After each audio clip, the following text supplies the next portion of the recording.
Dimona to Diego Garcia, 48 घंटे में Iran का डबल बदला।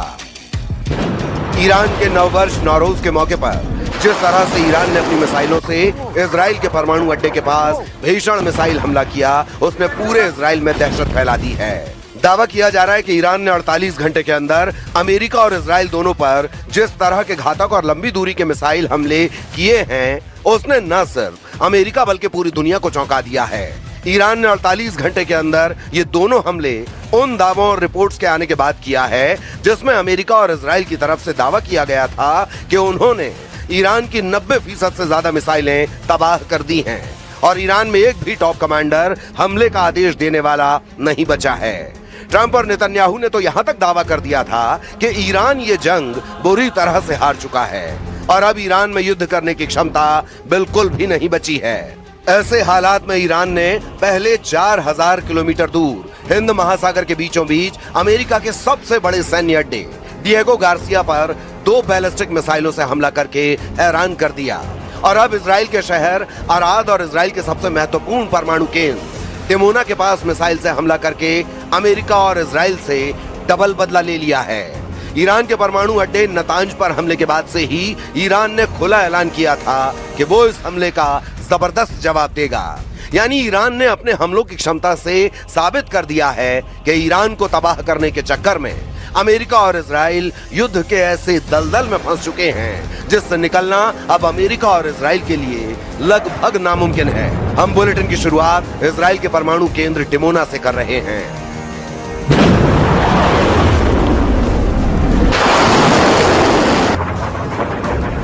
ईरान की तरफ से जो बैलिस्टिक मिसाइल दागा गया डिमोना में, उसमें 71 लोग घायल हुए हैं और उनमें से 10 की हालत गंभीर बताई जा रही है। एक जोरदार अटैक था ये और जब मिसाइल आया ईरान की तरफ से इंटरसेप्शंस की कोशिश की गई एयर डिफेंस सिस्टम की तरफ से, लेकिन ये टोटल इवेड हो गया और अब यहाँ की एजेंसीज जो हैं ये इन्वेस्टिगेट करने की कोशिश कर रहे हैं कि आखिर ये एयर डिफेंस सिस्टम फेल कैसे हुआ। हालांकि इंटरसेप्शन की कोशिश की गई, यानी इंटरसेप्टर्स निकल गए एयर डिफेंस सिस्टम से, लेकिन ये मिसाइल ने पूरा चकमा दिया एयर डिफेंस सिस्टम को और सीधे डायरेक्ट हिट बस्ती में लगी और अभी तक 71 लोग जो है वो घायल हुए हैं, हॉस्पिटल पहुंचे हैं और उनमें से 10 की हालत गंभीर बताई जा रही है। डिमोना परमाणु अड्डे के पास धमाका, अराद में लगा आपातकाल। जरा इजराइल पर हमला करती हुई इस ईरानी मिसाइल की रफ्तार को देखिए। 1 सेकंड में ऐसा धमाका किया है जिसकी गूंज पूरी दुनिया में सुनाई दे रही है। हैरानी की बात तो यह है कि ईरान के इस मिसाइल ने इजराइल के सबसे हाई सिक्योरिटी डिमोना परमाणु प्लांट के करीब हमला किया है। तबाही की तस्वीरों को देखकर साफ पता चलता है कि ईरान ने अपने मिसाइल हमले से साबित कर दिया है कि इजराइल का सबसे पावरफुल और आधुनिक एयर डिफेंस सिस्टम भी ईरानी मिसाइलों के सामने नाकाम साबित हो रहे हैं। जरा इस एनिमेशन को देखिए। ईरानी दावों और कुछ रिपोर्ट्स के दावों के मुताबिक ईरान ने पहली बार इजराइल के सबसे महत्वपूर्ण परमाणु अड्डे या कहें परमाणु प्लांट डिमोना को लक्ष्य बनाकर अपनी सबसे आधुनिक मिसाइल से हमला किया है। ईरान ने एक साथ कई मिसाइलें दागी हैं, जिसमें से कुछ मिसाइलें इजराइल के शहर अराद पर गिरी, जबकि एक मिसाइल डिमोना परमाणु केंद्र के पास गिरी है।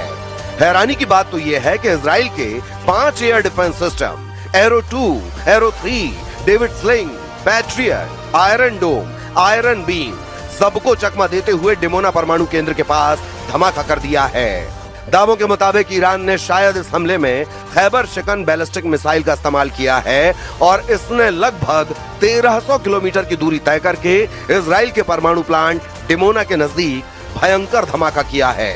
अभी तक ऐसी कोई रिपोर्ट नहीं है कि डिमोना परमाणु प्लांट को नुकसान पहुंचा है।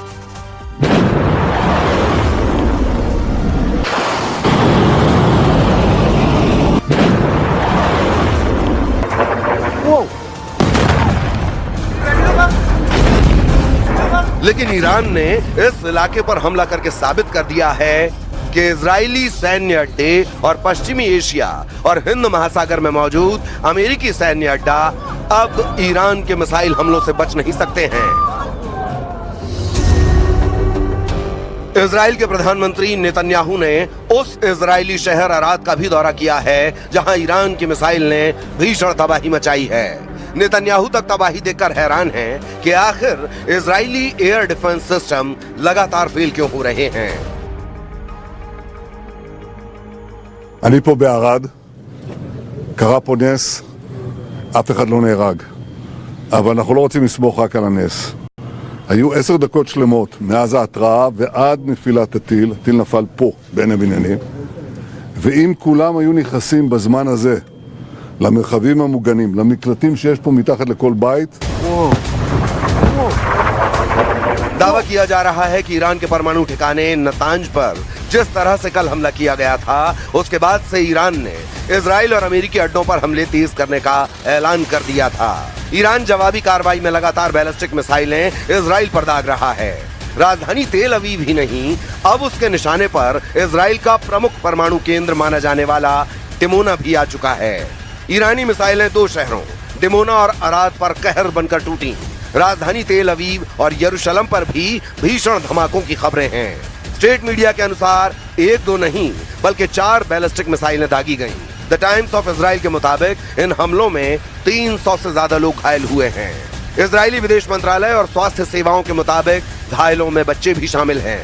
अराद शहर में कम से कम 10 अपार्टमेंट इमारतों को नुकसान पहुंचा है, जिनमें से 3 पूरी तरह नष्ट हो गई हैं। डिमोना में भी रिहायशी इलाकों में मिसाइल गिरने से काफी तबाही हुई है। ये जो आप इर्द गिर्द तबाही देख रहे हैं, ये ना ही गजा है और ना ही लेबनान, बल्कि ये इसराइल का डिमोना इलाका है, जहां पर ईरान के बैलिस्टिक मिसाइल ने तबाही मचाई है। ये पूरा इलाका तबाह हो गया है क्योंकि ईरान की तरफ से दागा गया बैलिस्टिक मिसाइल यहां पे गिरा। इस बैलिस्टिक मिसाइल ने यहां के पूरे एयर डिफेंस सिस्टम को फेल कर दिया, यहां के पूरे एयर डिफेंस सिस्टम को चकमा दिया। अभी भी इसराइल समझ नहीं पा रहा है कि आखिर यहां पे एयर डिफेंस सिस्टम ने काम क्यों नहीं किया। 2 बड़े मिसाइल दागे गए, अर्ध में एक लगा, वो भी डायरेक्ट हिट थी, और इस स्पॉट पे भी मिसाइल डायरेक्टली गिरा। हालांकि इंटरसेप्टर्स निकले थे एयर डिफेंस सिस्टम से, लेकिन मिसाइल इतना तेज था कि पूरा चकमा यहां के एयर डिफेंस सिस्टम को मिसाइल दे गया और इस पूरे इलाके में तबाही मच गई। इस इलाके में करीब 100 लोग जख्मी हुए हैं, जिनमें से 10 की हालत बहुत तशवीशनाक बताई जा रही है। तो पूरा इलाका जो है तबाह हो चुका है, सारे घर तबाह हो चुके हैं। मैं पूरा यहां पे दिखाने की कोशिश करूंगा कि यहां पे इस मिसाइल की वजह से क्या तबाही हुई है। डिमोना इलाका स्ट्रेटेजिकली काफी अहम है, तो क्या ईरान की तरफ से यहां के न्यूक्लियर साइट को निशाना बनाया गया था? तो इन विजुअल से आप देख सकते हैं किस तरीके की तबाही इस इलाके में हुई है। सब कुछ तबाह हो चुका है, कई किलोमीटर तक इस बैलिस्टिक मिसाइल का असर देखने को मिल रहा है। जो भी इर्द गिर्द स्ट्रक्चर हैं वो तबाह हो चुके हैं। जहां पे भी हम नजर दौड़ा रहे हैं वहां पे सिर्फ तबाही देखने को मिल रही है। ये देखिए किस तरीके की तबाही इस मिसाइल अटैक से हुई है, और अभी भी काउंट किया जा रहा है यहाँ पे घरों को कि कितना नुकसान हुआ है। खबर यह भी है कि क्लस्टर बमों के गिरने से अराद में काफी लोग जख्मी हुए हैं। डिमोना अराद को मिलाकर घायलों की संख्या 400 के करीब पहुंचने की खबरें हैं।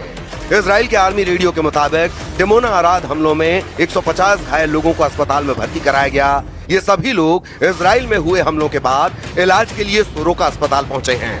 अराद में 84 लोगों को अस्पताल पहुंचाया गया, जिनमें से 10 की हालत गंभीर है। खबर ये भी दोनों शहरों पर हमले में इजरायली एयर डिफेंस मिसाइल को रोकने में नाकाम रहे। रिपोर्ट के मुताबिक डिमोना और अराद में इजराइल ने इंटरसेप्टर लॉन्च किए थे, लेकिन मिसाइलों को रोक नहीं पाए। इजरायली सेना ने कहा है कि वो मिसाइल को ना रोक पाने की घटना की जांच कर रहे हैं। if you want proof that Iran endangers the entire world, the last 48 hours have given it. In the last 48 hours, Iran targeted a civilian area. They're doing that as a mass murder weapon. Luckily, no one was killed, but that's due to luck, not their intention. Their intention is to murder civilians. Second, they fired on Jerusalem right next to the holy sites of the 3 monotheistic faiths, the Western Wall, the Church of the Holy Sepulchre, and the Al-Aqsa Mosque. And by dint of a miracle again, none of them were hurt, but they were targeting the holy sites of the 3 major monotheistic religions. Third, they fired an intercontinental ballistic missile on Diego Garcia. That's 4,000 kilometers. कितना जोरदार धमाका हुआ? बहुत जोरदार धमाका हुआ। आप कहाँ पे थे? बंकर में सर, आप बंकर में थे, उस वजह से बच गए। तो काफी लोग जख्मी हुए हैं यहाँ पे। हाँ, तो हो गए लगी। तो ये मुझे बताइए कि अभी आप कौन सा काम यहाँ पे करते हैं? हम शटरिंग का करूँगा। अच्छा, तो उस वक्त कहाँ पे थे आप? हम बंकर में थे। बंकर में तो यहाँ पे तो बहुत नुकसान हुआ है, पूरा इलाका ही तबाह हुआ है। तबाह हो गया। तो यहाँ पे पूरा इलाका ही तबाह हो चुका है, जो मैं यहाँ से देख पा रहा हूँ। भारत के कुछ लोग यहाँ पे काम करते हैं, जो मैं इर्द गिर्द देख पा रहा हूँ इसी एरिया में। और यहाँ पे एक ऐसा भी एरिया है जिसे मिनी इंडिया भी कहा जाता है, क्योंकि भारत के काफी सारे वर्कर्स जो है यहाँ पे काम कर रहे हैं। ये देखिए, ये हालात हैं डिमोनिया के। जहां पे भी मैं जाऊंगा वहां पे यही तबाही देखने को मिलती है, क्योंकि तबाही इतनी ज्यादा है कि जहां पे भी मैं जाता हूं वहां, ये देखिए, ये हालात हुए हैं यहाँ पे। और तबाही बहुत ज्यादा है, कई घर जो है तबाह हो चुके हैं। यहाँ पे जानी नुकसान भी है और माली नुकसान भी काफी है। तो जिस तरीके से कल इसराइल की तरफ से या फिर यूएस की तरफ से न्यूक्लियर साइट पे अटैक किया गया, ईरान की न्यूक्लियर साइट पे, उसके बाद ये हमला देखने को मिला। दो हमले बहुत बड़े हुए, एक तो अर्द में और दूसरा यहाँ डिमोनिया में। तो डिमोना में बहुत ज्यादा तबाही हुई है। जहां जहां पे भी जाता हूं वहां यही तबाही देखने को मिलती है। और ये आप देख सकते हैं एक्सक्लूसिव विजुअल्स। तो लगातार ईरान और इसराइल के दरमियान युद्ध का सिलसिला जारी है। ईरान ने ताजा हमलों से साबित कर दिया है कि उसने इजराइल और अमेरिका के एयर डिफेंस सिस्टम का तोड़ निकाल लिया है। यानी अब ईरानी मिसाइलें दंदनाती हुई इजराइल और अमेरिकी अड्डों पर हमले कर रही हैं। अब देखना होगा कि आने वाले दिनों में ईरान इजराइल और अमेरिका के ठिकानों पर कहां कहां हमला करता है। और अगले 48 घंटे में देखना होगा कि ईरान के इन ताजा हमलों के बाद से अमेरिका और इजराइल किस तरह का पलटवार करते हैं।